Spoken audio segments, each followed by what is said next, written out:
अस्सलाम वालेकुम, मेरा नाम असवद हारून है। मैंने अभी शोबिज़ इंडस्ट्री में डेब्यू किया था। एक एक्टर हूँ, फैमिली बैकग्राउंड से एक एंटरप्रेन्योर हूँ और जैसा कि आप लोगों को सामने आया है मामला नाज़िर जहांगीर वाला, जो उसने मेरे साथ फ्रॉड किया है, जो उसने रिच एक्टर्स और एंटरप्रेन्योर्स को लूट के जो लोगों को चकमा देती है, तो उस हवाले से आज हम बात करने जा रहे हैं। तो शुरू करते हैं। अच्छा साहब ये बताइए ये मामला कैसे शुरू हुआ था? सर जी, ये मामला इस तरह शुरू हुआ था कि बड़ा ट्रॉमेटाइज़िंग सा मामला है। हमारी एक टेलीफ़िल्म आई थी साथ में, आतिशे इश्क, जो मेरा डेब्यू था, जिसमें मेरी हीरोइन थी। उस शूटिंग को मुकम्मल करने के बाद इन्होंने जो है मुझे ट्रैप करना स्टार्ट कर दिया और जिस खातून को मैं बड़ी अच्छी और बड़ी शुर्फ़ा समझता था, वो बहुत ही करप्ट, फ्रॉड और क्रिमिनल माइंडेड निकली। फिर मुझे ये भी नॉलेज में आया मेरी कि मोहसिन अब्बास और फ़ातिमा सुहेल केस में भी अरेस्ट हुई थी 3 साल पहले। मैं इसका दूसरा शिकार हूँ आफ्टर 3 इयर्स। तो ये चीज़ है। आतिशे इश्क आपने प्रोड्यूस की थी, उसमें आपसे इनकी पहली मुलाकात हुई जी सर, और यस। उसके बाद सिलसिला शुरू हो गया। जी, बिल्कुल सर। तो क्या कैसे फिर आगे आप बढ़ते गए ताल्लुकात आप दोनों के?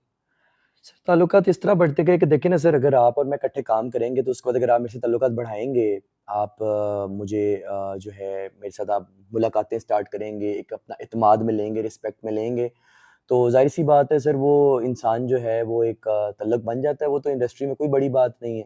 लेकिन मुझे क्या पता था कि वो उस तल्लुक का बेसिस लूट-मार या मुझे ज़हनी अज़ियत और मुझे तशद्दुद का शिकार और फिर मुझे जो है इंडस्ट्री में बदनाम करना चाहती है। लूट मार कैसे उसने आपके साथ की? सर देखिए ना, जब टेलीफ़िल्म के बाद हमारी मुलाकातें स्टार्ट हो गई और मैं एतमाद में आ गया और उसने कहा जी मेरे लिए ये चीज़ें लेके आएँ, वो चीज़ें लेके आएँ और हमने उम्रा भी साथ में कर लिया। तो एतमाद उस लेवल का बन चुका था कि मैं उसकी किसी बात को मना नहीं कर सकता था आउट ऑफ रिस्पेक्ट। लोग इसको गलत मतलब ना दें। हर इंसान इस इंडस्ट्री में गिव एंड टेक या किसी गलत नीयत या यूज़ करने नहीं बैठा हुआ, ठीक है? ये बात तो मैं हल्फ़न भी बोल सकता हूँ कि जो है मेरी जो नीयत है वो बिल्कुल साफ़ थी और मेरे मतलब एक इरादे बहुत अच्छा रिलेशन है आप कह सकते हैं। गुड टर्म्स थी, ठीक गुड है? टर्म्स। कोई अल्लाह माफ़ करे, कोई इसमें गलत चीज़ नहीं थी। तो सर जी इन्होंने कहा कि जी 25 लाख रुपए चाहिए, ठीक है ना? जिसमें मेरी जियो के ओनर से बात चल रही है।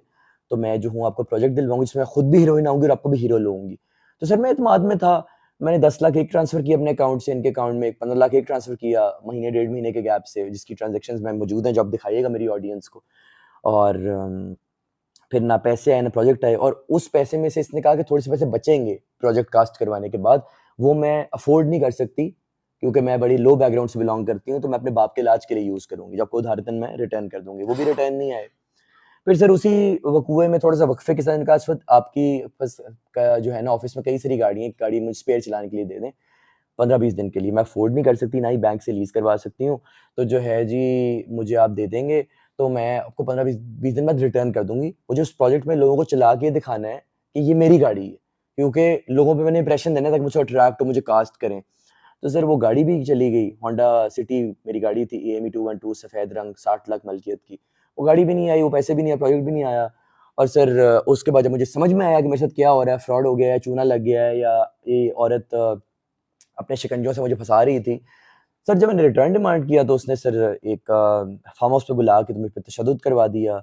उससे पहले कई सारी कोशिशें हमने की कि मामला आराम से सेटल हो जाए, उसने नहीं किया। कभी काले जादू करवा रही, कभी कोई असॉल्ट करवा रही, कोई थ्रेट करवा रही, कोई किसी का ये फ़ोन आ रहा काला है। जादू था या उसके हुस्न का जादू था? सर आपके ख़्याल में वो खूबसूरत है और आपके फिर आप एक दफ़ा मुझे देखें और फिर आप उसे देखें। देखिए ये तो मेरी ऑडियंस फ़ैसला करे। उसके हुस्न का जादू होता है ना सर, तो फिर तो उसको मेरे साथ रहने में और फ़ायदा है।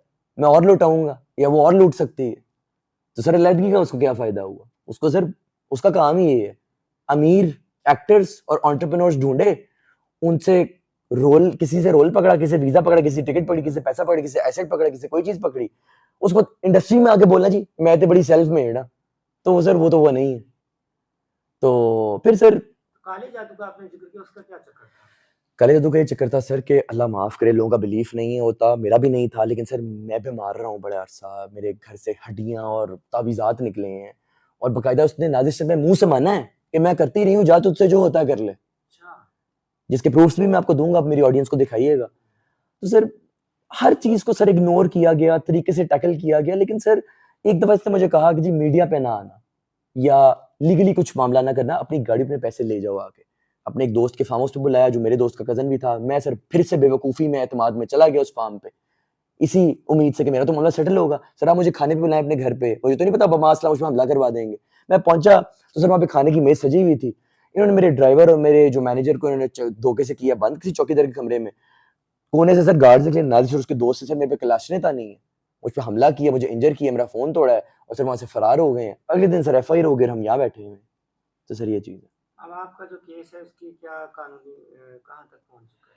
अशफाक साहब मेरे इस केस में लॉयर जैन कुरैशी साहब हैं और ज़मानत मैंने खारिज करवा दी है। और जो है ज़मानत भी क्या, ज़मानत भी नहीं थी, टेरिम थी जिसको आप प्री अरेस्ट बेल बोलते हैं अंग्रेजी में, ठीक है ना। पहले अरेस्ट होने लगी थी इस्लामाबाद, इसके घर पुलिस रेड करने पहुंची, पंजाब पुलिस, तो वहां से जो है ये फरार करवा दिया इसके बिनोई ने, क्योंकि इसकी फैमिली इसके साथ शामिल है इस करप्शन में और इस फ्रॉड में, ठीक है। और उससे पहले SP वैश्विक साहब ने जब इस पर पर्चा दिया है तो इसको हम थाने पेश होने का बोलते रहे हैं। ये कहती थी मैं हरासमेंट की कंप्लेंट कर दूंगी, मैं ये करवा दूंगी, वो करवा दूंगी, वहां भी नहीं आई, कोर्ट भी नहीं आई, थाने भी नहीं आई, शामिल तफ्तीश भी नहीं हुई। टेरिम जब ली इसने, अरेस्ट भी होगी थी गुलबर्ग में, टेरिम दिखा के फिर रिलीज होगी। उसके बाद अब कोर्ट से सर इसकी टेरिम कैंसिल, अब किसी भी लम्हे अरेस्ट हो जाएगी। अभी भी इसका यही स्टैंड है, प्रेशर दिया जा रहा है मीडिया से, हटो, धमकियां लगाई जा रही हैं जान से मार देने की, ये कहा जा रहा है कि ये करवा दूंगी, वो करवा दूंगी। मेरा खुला चैलेंज है, खुला पैगाम है, जो होता करो, लीगली आगे बात करो ना, वो से हो नहीं रही। और सर मीडिया से हटाने की कभी कोई कोशिश करी हुई, कोई कोशिश कर रही है।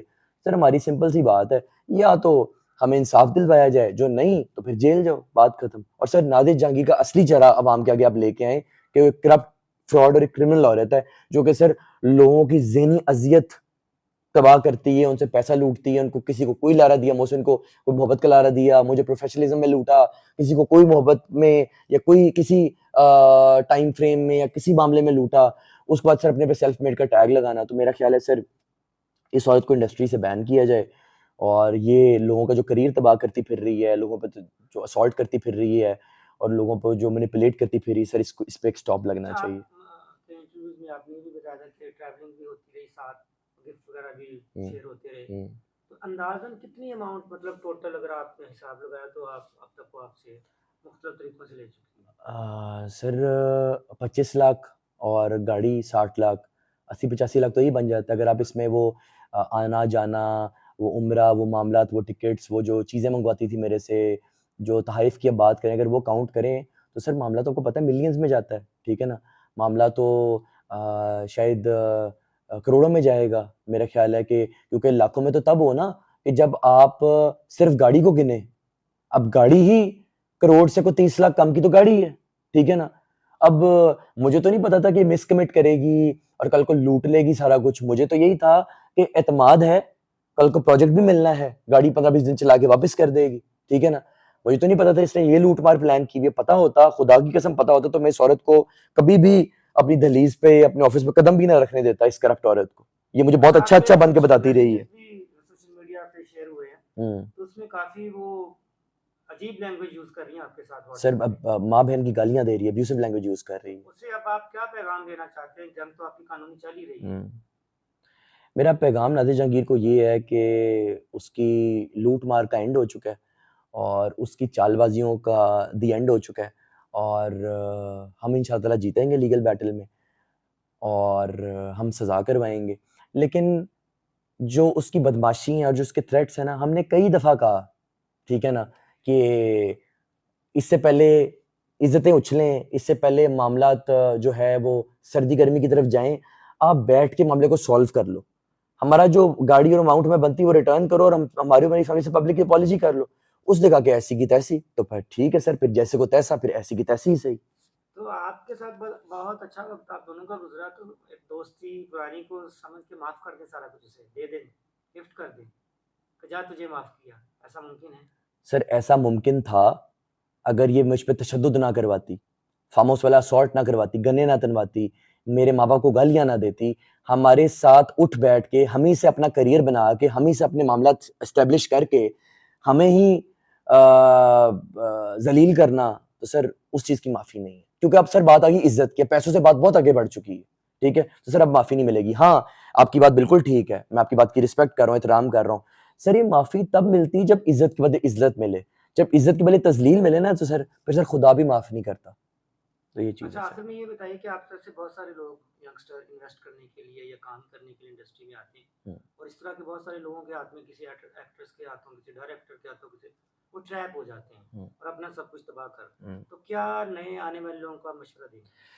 मेरा एक सिर्फ एक पैगाम है कि जब बड़े कोई चीज़ समझाएं ना तो उनकी बात सुन लिया करते हैं। आपके माँ-बाप के अलावा इस दुनिया में आपका कोई सगा नहीं है, ना कोई बंदी, ना कोई बंदा। रिगार्डलेस आपका उससे कोई भी रिलेशन है, कोई भी मामलात हैं, जितना मर्ज़ी आपको ट्रस्टेबल नज़र आ रहा है, अपने फाइनेंस को और अपनी मेहनत को अपने ऊपर और अपनी फैमिली के अलावा किसी पे इन्वेस्ट ना करें। आपको जहाँ लगे मैं ट्रैप हो रहा हूँ, धोखा हो रहा है, कोई एक्सपर्ट ओपिनियन का सहारा लें और उस ट्रैप से बचें, नहीं तो खुदा की कसम हर चीज़ इंसान ज़िंदगी में दोबारा बना लेता है। पैसा, इज़्ज़त, शोहरत, करियर, ये जो यहाँ से डैमेज होता है ना, इसका दोबारा बनना नामुमकिन हो जाता है। क्योंकि अब देखें ना, कल कोई मामला सॉल्व भी हो जाए और मैं रिगार्डलेस जितना मर्ज़ी पावरफुल हूँ बैकग्राउंड से, ये जो यहाँ क्लैशनें रखी गई हैं ना, वो रात मुझे भूलती नहीं है सर जी। मुझे रात को मैं आपको क्या बताऊँ कि नींद नहीं आती रातों को मुझे, ठीक है ना? तो इससे पहले सर से पानी गुज़र जाए, मेरा मेरे प्यारे यंगस्टर से ये पैगाम है कि अल्लाह पाक के करम से अपनी यूथ का आप जो है सियाने बन के अपने आप को बहुत समझदार ना समझें, अपने बड़ों की सुनें और उन पे अमल करें और ज़िंदगी में आप बहुत कुछ पा लेंगे। वो बड़े आप दोबारा नहीं पा सकते, वो रिश्ते आप दोबारा नहीं पा सकते। ऐसी औरतों से बचें और मुझे पता है अकल पे पट्टी बन जाती है, नहीं समझ आता, लेकिन समझें, समझदारी से मुज़ाहिरा करें और अल्लाह पाक आपको हिदायत दे और अल्लाह पाक आपको इन लोगों से बचाए। Thank you very much. Thank you sir.